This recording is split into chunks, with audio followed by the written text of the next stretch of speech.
Hello, Hi. and welcome to the latest episode of The Peak and the Pit. I'm Jazz, I'm Kat. and that was a phone noise. Didn't everyone hear it? Welcome back. Mental Health Awareness Week, guys. It's Friday. Gotta get down on Friday. Woo! Can you tell we're slightly losing the plot the longer the week goes on? Definitely are. How are you, Kat? You okay? Yeah, I'm good. You know, Mental Health Awareness Week means a lot to me. So it's been a really inspiring week and I've really enjoyed listening to everyone's stories. I know it has been good, and it's so good to see all the hard work paying off, isn't it? I know people are enjoying what we've done. So thank you so much for tuning in, guys. So we've got Jsky, and we did put to him about social media and how that impacts our mental health. It's a huge thing at the moment, isn't it, Kat? So It is, and I love to hear people's views on social media because, as you know, I came off social media for such a long time. So it's interesting to find out how someone is a public figure as well, what their views are. should we see what Jsky's got to say? Yeah, let's go and do that. Thank you so much for joining us, Jay. This is our week special of we're like 10 minutes chatting about mental health for Mental Health Awareness Week. Hi, girls. Hi. Thank you so much for having me. I love what you're doing. I think it's a very important topic, and obviously it's an important week as well. But yeah, positives and things to look forward to. I'm all about that life. Aren't we all? How are you? How have you been? I'm okay. Like everyone else, I've had my highs and my lows during the lockdown and readjusting to life at home. And obviously, I think I've been one of the lucky ones in terms of having a routine and a job to go to. But at the same time, we've been triggered by things we've seen on social media and things we've seen in the news. And I think podcasts are a great way to not only get conversation from familiar voices that you're used to, but also to navigate the emotions you might be feeling with current topics. I like Yeah, it. That was a great definitely. intro. Yeah, so what we normally do is we ask everybody what their peak and pit of the week is. So what is your peak and pit of the week? Gosh, lots of peaks. That's I'm good. on a well, yeah. I think it's important to always have many. Sometimes a peak might not be there until you start listing down the things that you appreciate, and then you actually that was a really strong peak. But my friend, who was on a show called Naked Beach with, she's brought out a book. It comes out today, and she got me to be one of the guest spots in this book. So that's definitely a peak, and for her as well, because before it came out, when it first went up for pre-order, it got number one on Amazon's movers and shakers charts in the first 24 hours of it going live. And I was like, oh my gosh, maybe I should write a book. This is incredible. But it's all about body image for children. It's called Body Happy Kids, and it helps kids navigate some of the challenges that they might face, and also gives parents and allies tools and teachers. So it's a really good book. And I do a chapter on the conversation between clothing and how that might inspire certain moods and reactions and things of that nature. So that's a massive peak for me because I love books. I'm a little bit of a bookworm. That's huge. Well done. Thank you. Well, thank you Yeah, to amazing. Molly Forbes, who the author of the book is, and she's all about improving things for children. She's a mother herself, and she's navigating lockdown life whilst homeschooling and doing her bits on the radio. And yeah, I'm inspired by her, so I was happy to be part of that conversation. Nice. So what's been your pit? Pit. I think it would be a pit regardless of the lockdown or not, but I have a little bit of a bugbear with certain people in my life. I'm not going to like name any names and be shady or anything, but I think when there's people that don't reply to numerous messages on social media, that's a little bit of a bugbear for me, especially when right now we're not going anywhere and you can see that they're still commenting and posting and doing other things. And I think I'm just getting to the point where in the past I'd just be quite happy-go-lucky, pretend it never happened, and keep trying basically, because you want something else of it. Like for example, BBC Introducing, it's a massive platform, and I'm always like trying to get more exposure through that network. Today I think I lost my patience a little bit, and I messaged one of the producers and I was like, listen, what's going on? You're ignoring every single email. I'm not just anybody on the street anymore. I work at the BBC too. It's like ignoring one of your colleagues, basically. You don't have to put me on the show, but you can still reply to an email. And straight away I got a response back, and that told me that, oh, you see the message and you're quick to reply when it's an attack on your character, but not professional. I might be being really petty here, but something got inside of me today and I had to address it. No, I think we all have I get it with casting directors, so I email a lot of casting directors. And I just think it's common courtesy to just drop an email, even if it's a standard blanket that you've already printed, copy paste, see you later. Doesn't even have to be too Jasmine. Just send me an acknowledgement. Exactly that. Like, we're all in this together. We've all started out at the same point. Why would you not acknowledge someone who's just trying to fulfill their dreams, basically? Why would you not? So I'm with you on that one. What a very lovely pit. He's got me riled. I'm like excited now, like, it's very relatable, definitely. Burnt my bridges with them because I think it ended with me pretty much telling them that I was gonna delete my profile with BBC Introducing and just move on. Because, and I said, like, what's gonna end up happening is I'm all for Manchester, and I just literally said to them, if I lived in another city, they'd be promoting me more than you would. But it's got to the point now where I don't actually care. I just had this target in my head to get on there, but it's a case of it wouldn't really change anything for me. It wouldn't get me any more plays. Most people wouldn't even notice it. It'd just be something I wanted to tick off, but now I'm not annoyed by it. I'm going to just move away from it. And then when I get bigger, it'll be a case of you guys will be like, oh, Jsky from Manchester, we're so proud of you. We support and love you. And I'd be like, well, no, you didn't. No, you didn't at all. There you go. The best revenge is success anyway. So that's it, Catherine. Yeah. So I've got to make it now. I've got to keep going. Yeah. You will. So obviously we're all about like positive mental health and stuff. You're quite big on social media. You've got a huge social media presence. Thanks. You're big on like the Manchester scene. Yeah. So I just want your views on how social media can affect people's mental health. It depends on your state of mind going into social media and also what you want to get out of the internet. A lot of people go on there because they're bored or because they think that's what they're supposed to do or because of routine. And they'll go there maybe not feeling 100% fulfilled. And what they'll get from it then will be a lot of the negative aspects of it. Whereas if you have a clear goal in your mind, like, okay, I'm using it to promote this, I'm using it to get this information, or maybe I'm just using it for entertainment, then maybe that sets a little bit more of a framework in terms of boundaries of what to expect. Because if you're lacking something, say, for example, you're lacking love in your life or companionship, and you go on the internet, you go on a dating app, you go on a profile, and you don't get that back, that leaves space for you to be vulnerable and more susceptible to feeling like I'm not enough or comparing yourself to the highlights of someone else's life. And maybe often thinking that the only way to get success is to emulate what you see via these channels. And like, I would love to, like, I don't think I'm big in the game when it comes to Instagram. And I see like people like yourself or Chanel killing it and getting loads of likes and loads of people loving you and stuff like that. And I think, oh, maybe I'm not enough. But then it's like, actually, what do I want to achieve? I don't need to have to go for what everyone else gets. Like, success is there for everyone in their own way. And in terms of the jobs I want and the things I want to do, I mean, social media is just a nice to have and not an essential. I mean, it doesn't pay my bills. I'd like it to. I tried, but I didn't get it. I mean, I get a few odd pieces of clothing now and again, but never really like the big bucks or anything like that. And that's okay. I'm an older person now, I guess. That is so true. You think, honestly, you see these people and they're making fortune. Molly May, for example, like she's just on pounds after pounds promoting X, Y, and Z, and you think, oh yeah, I can do that. I'll boost my social media following. I'll tell you right now, right? I went through a stage when I first left Hollyoaks. I had a contract with Miss Pat. Okay. Right. It was great. I had to post twice a week. And it was a rolling monthly contract. And that paid. And it was lovely. I can't tell you how stressful it is. It's pressure. Pressure. The outfits, if they don't fit, you've still got to try and make it look like it fits, because they send you specific outfits.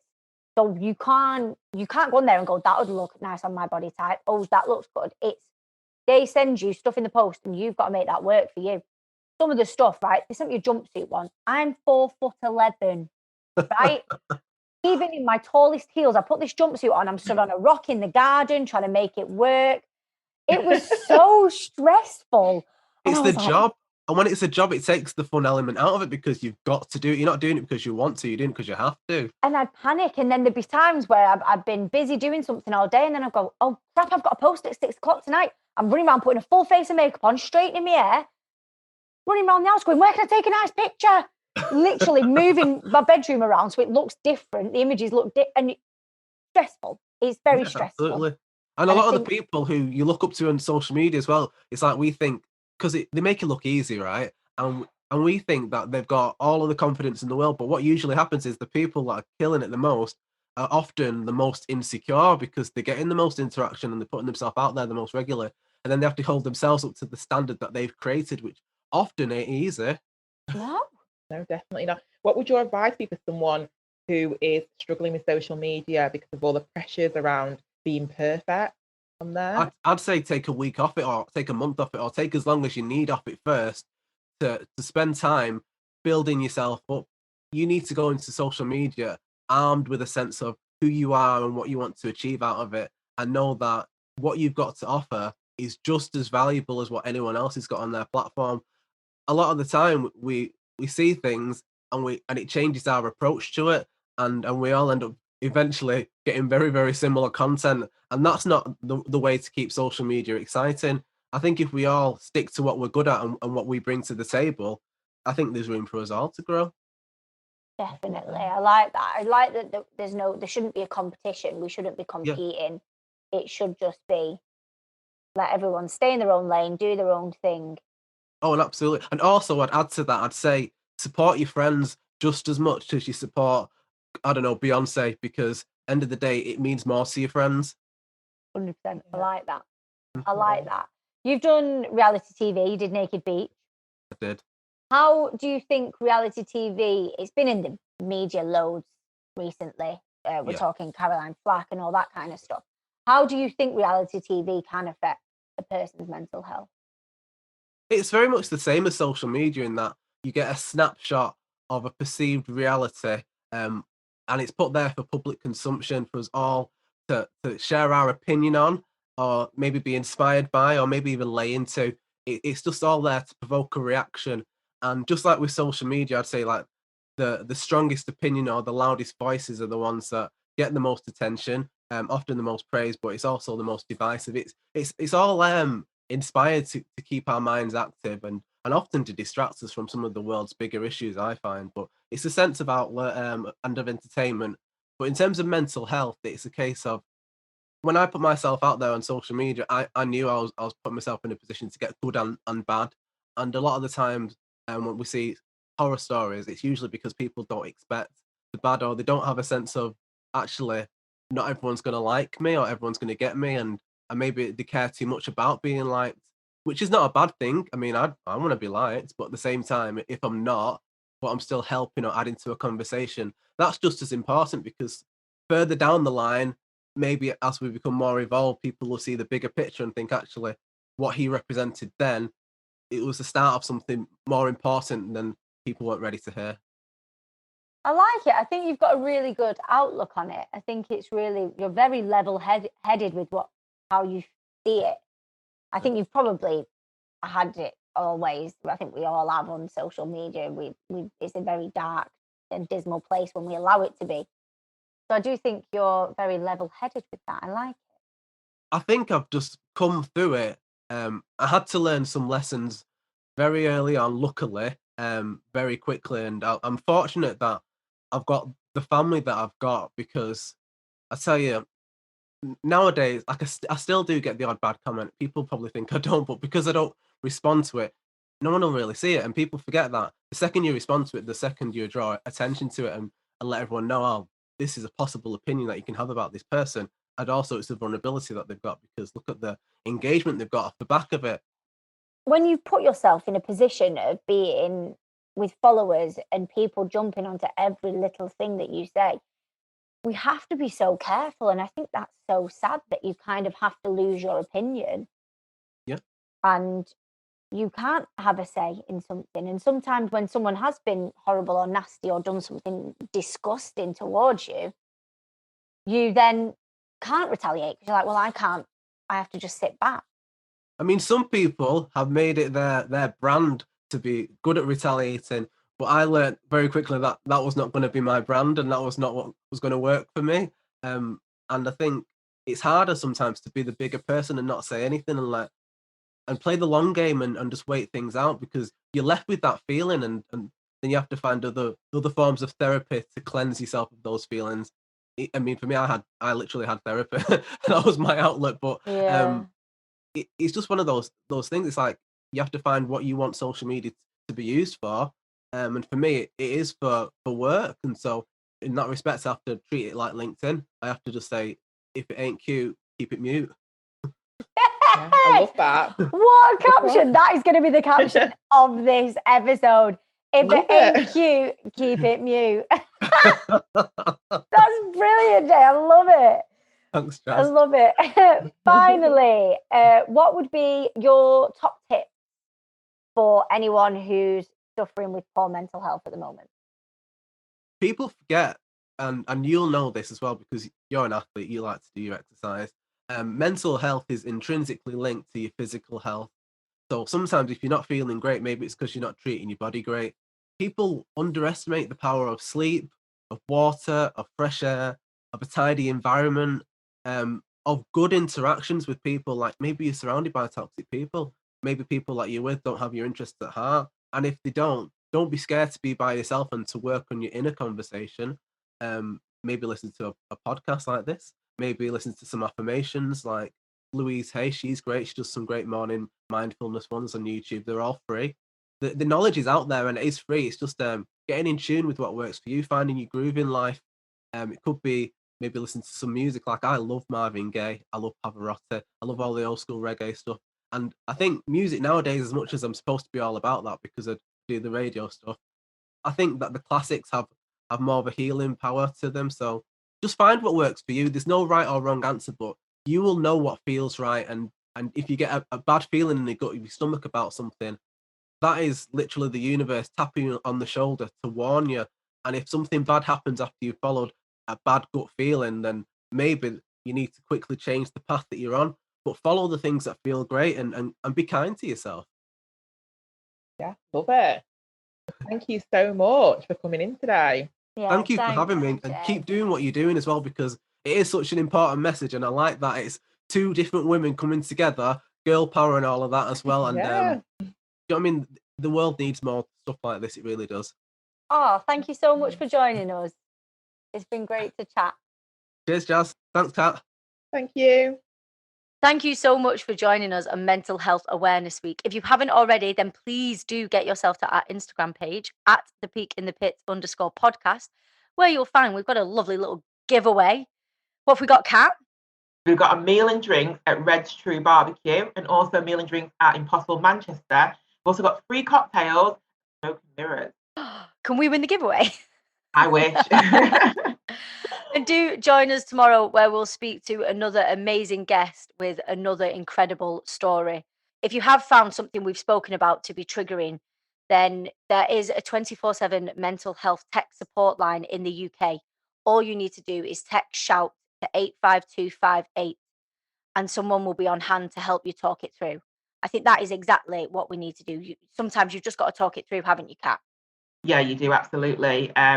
Do make sure that if you are struggling at the moment, reach out to someone or reach out to some of the services that you've mentioned. Yeah, there are some incredible services and you will find a list of them. And I think one of our first ever Instagram posts, we listed all the services in the UK. So do just go and check them out if you feel that you need to speak to someone. Join us tomorrow, guys. Yes, and make sure you tune in tomorrow to find out who we're speaking to next. Can't wait.